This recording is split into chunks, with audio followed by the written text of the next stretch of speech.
میرے پاکستانیوں، ابن خلدون جو دنیا مانتی ہے کہ جو ماڈرن ہسٹری ہے اس کو باپ مانتے ہیں کہ وہ سب سے پہلے اس نے تاریخ کو صحیح معنی میں لکھنا شروع کیا. تو ابن خلدون ایک جگہ کہتے ہیں کہ میں نے جب جتنا قرآن اور اسلام کی سٹڈی کی ہے تو میں ایک نتیجے پہ پہنچا کہ اللہ نے انسان کو دنیا میں بھیجا ہی ایک وجہ سے کہ اللہ کی زمین پہ انصاف قائم کرو. انصاف کے اوپر آپ کوئی بھی دنیا کا معاشرہ لیں، جب انصاف ہوتا ہے تو وہ معاشرہ اوپر کھڑا ہوتا ہے. نبی صلی اللہ علیہ وسلم نے دنیا کی تاریخ کا سب سے بڑا انقلاب تھا مدینہ میں. کوئی اس کی مثال نہیں ہے دنیا کی تاریخ کہ ہجرت ہوتی ہے 622، جنگ بدر ہوتی ہے 625، 313 لڑنے والے، اور 11 سال کے بعد ایک سپر پاور گھٹنے ٹیکتی ہے رومن ایمپائر، اور اس کے اگلے سال دوسری سپر پاور گھٹنے ٹیکتی ہے پرشین ایمپائر قدسیہ میں. تو تاریخ کا حصہ ہے. لیکن یہ تو کوئی مطالعہ کرے کہ یہ کیا ہوا تھا کہ وہ ایک لوگوں کی کوئی حیثیت نہیں تھی، انہوں نے دنیا کی امامت کی اور کئی صدیوں تک بنیاد انصاف پہ رکھی گئی. میں اپنے سارے پاکستانیوں کے سامنے یہ بات کہ ہم اب بالکل تباہی کی طرف جا رہے ہیں. میں اس لیے نہیں کہہ رہا کہ تحریک انصاف کے اوپر کریک ڈاؤن ہوا کہ ہمارے لوگوں کو جیلوں میں ڈالا ہوا ہے، جیل بھرے ہوئے ہیں، ہر روز نئے لوگ پکڑ رہے ہیں، رشتہ دار پکڑ رہے ہیں. جو کہانیاں سامنے آ رہی ہیں خوفناک کہانی ہے. کبھی پاکستان کی تاریخ میں اس طرح ایک ننگا ہو کے ایک طاقت نے اس طرح کا ظلم کیا ہوا اپنے لوگوں کے اوپر کوئی اس کی مثال نہیں.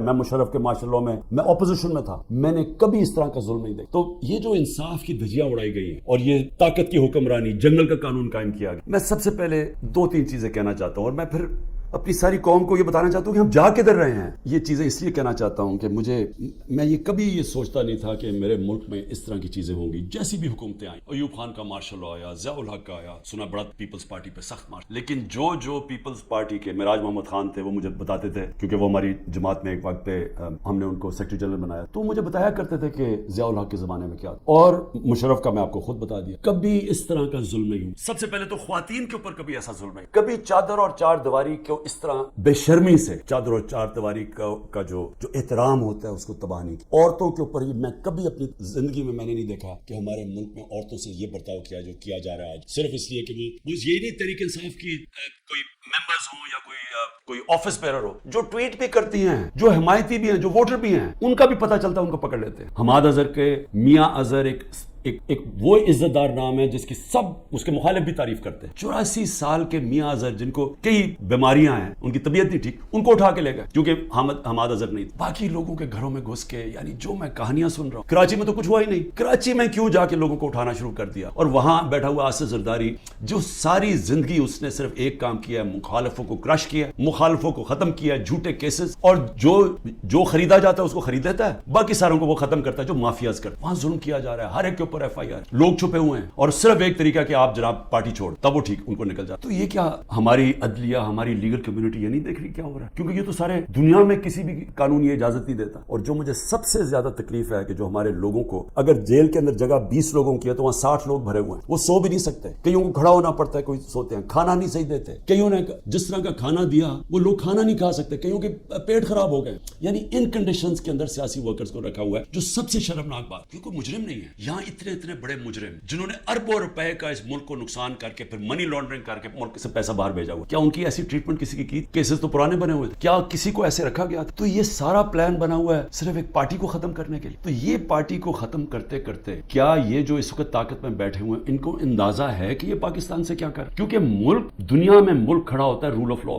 ہمارا ملک اب بنانا ریپبلک ہے جدھر کوئی قانون نہیں ہے، پوری طرح پریشر ڈالا ہوا ہے ججز کے اوپر. اور میں پھر سے بتاؤں کہ اس طرح کا کوئی نیچے نہیں گرتا. ان کی فائلیں بنائی ہوئی ہیں، کوئی ہر کس بلیک میل کرنے کے لیے کہ جی آپ کی ہمیں بچوں پہ آ گئے ہیں، گھروں پہ آ گئے ہیں، خواتین کے اوپر آ گئے ہیں. یہ کلیکٹیو پنشمنٹ آج کل کے دور میں صرف ایک ملک میں، اسرائیل. اور وہ کس سے کرتے ہیں؟ وہ فلسطینیوں سے کرتے ہیں، اپنے لوگوں سے نہیں کرتے، اسرائیلیوں سے نہیں کرتے، وہ فلسطینیوں سے یہ کرتے ہیں. ایک پارٹی کو ختم کرتے ہوئے کہ جی عمران خان کے اوپر کاٹا ڈال دیا، تحریک انصاف کو جیتنے نہیں دینا الیکشن. میری صرف جو طاقت میں بیٹھے ان سے سوال یہ ہے کہ اس کے بعد کیا ہوگا اگر یہ سارے کام کر ملک کے قانون اور عدلیہ کی ساری کریڈیبلٹی ختم کر، انصاف کا نظام ختم کر، الیکشن کمیشن کی کریڈیبلٹی تو پہلے ہی ختم ہوئی تھی، اس کو جو استعمال کر رہے ہیں صرف ایک پارٹی کو ختم کرنے کے لیے. ایف آئی اے، وہ جس کو پکڑنا تھا، جس کے 16 ارب روپے کے پرائم منسٹر یہ شہباز شریف کے کیسز تھے، وہ تو ختم ہو گئے ہیں. لیکن تحریک انصاف کو ختم کرنے کے لیے وہ ایف آئی اے لگی ہوئی ہے. نیب کو صرف ایک مقصد سے لگائے ہوئے، کچھ ڈھونڈو اس کے اوپر، عمران خان کے اوپر، لوگوں کے اوپر، تاکہ کسی طرح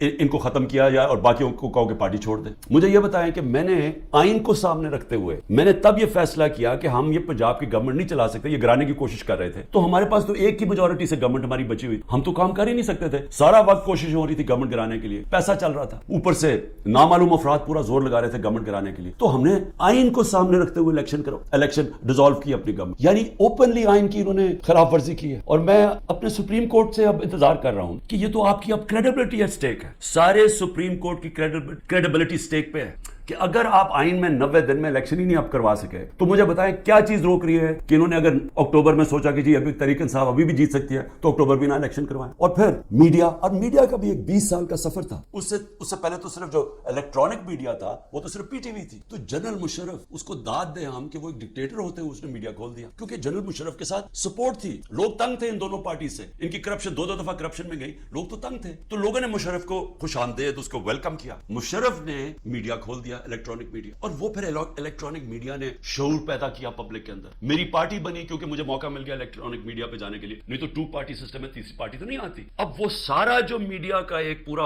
ایک سفر طے کر کے یہاں پہنچے تھے وہ زیرو ہو گیا. ایک حکم ملا ہے کہ عمران خان کا آپ نے نام نہیں دکھانا, اور پھر صحافی چپ کر کے. یعنی میں آج دیکھنا چاہتا تھا کہ کتنے میں دم ہے, کہ کیا واقعی آپ آزادی رائے اور آزادی میڈیا کے ساتھ کھڑے تھے, یا آپ کو کتنوں کو صرف یہ آزادی رائے کے پیچھے چھپ کے ایجنڈاز کے اوپر کام کر رہے تھے. اللہ کا کرم یہ ہے کہ دودھ کا دودھ پانی کا پانی ہو رہا ہے. اس مشکل وقت میں لوگوں کا پتہ چلتا جا رہا ہے, اور میڈیا کی پوری سمجھ آنی شروع ہو گئی ہے کہ میڈیا کدھر کھڑا ہے, اور لوگ سارے سوشل میڈیا پہ چلے گئے اور سوشل میڈیا سے انفارمیشن لے رہے ہیں, کیونکہ قوم کو تو پتہ چل گیا کہ میڈیا اب سینسر ہو گیا. لیکن جو سب سے بڑا اس وقت جو ملک کو خطرہ ہے وہ تو ہماری معیشت کا, اکانومی ہماری بیٹھ گئی. میں صرف پھر سے اپنی قوم کو بتانا چاہتا ہوں کہ اس وقت اکانومی کا حال کیا. ہم جب چھوڑ کے گئے تھے 6.1% پہ ہماری اکانومی بڑھ رہی تھی, یعنی دولت میں اضافہ ہو رہا تھا ملک میں. اور میں پھر یہ کہوں کہ یہ پاکستان کی تاریخ میں پہلی دفعہ امریکی ڈالرز نہ آنے کے, جو کہ ایوب خان کے دور میں آئے, ضیاء کے دور میں آئے, مشرف کے دور میں آئے, تب گروتھ ریٹ اوپر تھی. یہ پہلی دفعہ ہے کہ 2 سال ہماری ایوریج 6% پہ اکانومی کو کوئی باہر سے ڈالر نہیں آ رہا. آل راؤنڈ انڈسٹری اچھا کر رہی تھی, زراعت اچھا کر رہی تھی, سروسز میں اضافہ ہو رہا تھا. تو جب ملک جب اوپر جا رہا تھا 6% پہ, ادھر سازش کر کے ایک آدمی نے بند کمرے میں فیصلے کر کے گورنمنٹ کرائی. پاکستان کی 6.1% سے آج ہماری گروتھ ریٹ یعنی اکانومی میں جو اضافہ ہے وہ پہنچ گئی ہے 0.3 پہ. انڈیا اس وقت 7.2% پہ بڑھ رہی ہے, آگے گروتھ ریٹ آگے. بنگلہ دیش 5.5% پہ بڑھ رہی ہے. ہمارا جو ملک کا جو ایکسپورٹس ہے, دیکھیں نا, جب تک آمدنی آتی ہے ڈالر سے تو ہماری ایکسپورٹ تو ہر سال بڑھ رہی تھی اس وقت, اور ایکسپورٹس یعنی ڈالرز اندر آتے ہیں جب چیزیں بیچتے ہیں 13.6% پہ ایکسپورٹس گری ہیں ایک سال. اور جو دوسری چیز ڈالرز اندر آتے ہیں ریمیٹنسز سے, وہ 13% پہ گری ہیں ریمیٹنسز. ان کا ملا کے, اور پھر جو انویسٹمنٹ ہے, جو باہر سے انویسٹمنٹ آتی ہے, ڈالرز آتے ہیں نا, وہ 90% گر گئے ہیں ایک سال میں. 90% انویسٹمنٹ گر گئی. اور ہمارا جو روشن ڈیجیٹل ہم نے اکاؤنٹ کھولا تھا, جو 1.5 سال میں $5 ارب پہ پہنچ گیا تھا, وہ آج اس میں پیسے نکال رہے ہیں لوگ. یعنی کہ جو بیرون ملک پاکستانی ہمارا سب سے بڑا احساس ہے, وہ اعتماد کھو بیٹھا ہے اس گورنمنٹ پہ. تو جب ٹوٹل ہمارا ہم نے کتنا ایک سال کے اندر نقصان کتنا ہوا ہے انویسٹمنٹ میں, اور اس پہ انویسٹمنٹ پہ اور ریمیٹنس اور ایکسپورٹس پہ $7 ارب. تو آئی ایم ایف کے پاس $6 ارب ہم مانگ رہے ہیں, یا $7 ارب کا ملکی آمدنی میں کمی آ چکی ہے. پھر آگے چلیں. اس وقت جو پاکستان کا قرضہ ہے, پچھلے 12 مہینے میں پاکستان نے تقریباً 15,000 ارب روپے کا قرضہ لیا. اب یہ یاد رکھیں 15,000 ارب کا قرضہ 12 مہینے میں. ہماری حکومت جو پہلے مشکل وقت میں آئی تھی, کیونکہ سب سے بڑا خسارہ بیرونی خسارہ چھوڑ کے گئے تھے, ہمارا جو ٹوٹل ہم نے اپنے دور کے اندر کتنا ہم نے قرضہ لیا, ہمارا 18,500 ارب 18,500 ارب. 3.5 سال میں انہوں نے ایک سال میں 15,000 ارب روپیہ قرضہ لیا. یہ جو قرضہ بڑھ رہا ہے ملک میں, اور قرضہ اور بڑھتا جائے گا کیونکہ آمدنی تو کم ہوتی جا رہی ہے. اس وقت جو عام آدمی کو سب سے زیادہ تکلیف دے رہی ہے وہ ہے مہنگائی, انفلیشن. ہم چھوڑ کے گئے تھے 12.4% پہ, آج پاکستان میں مہنگائی 38% پہ. پھر جو کھانے پینے کی چیزیں ہیں وہ 48% پہ.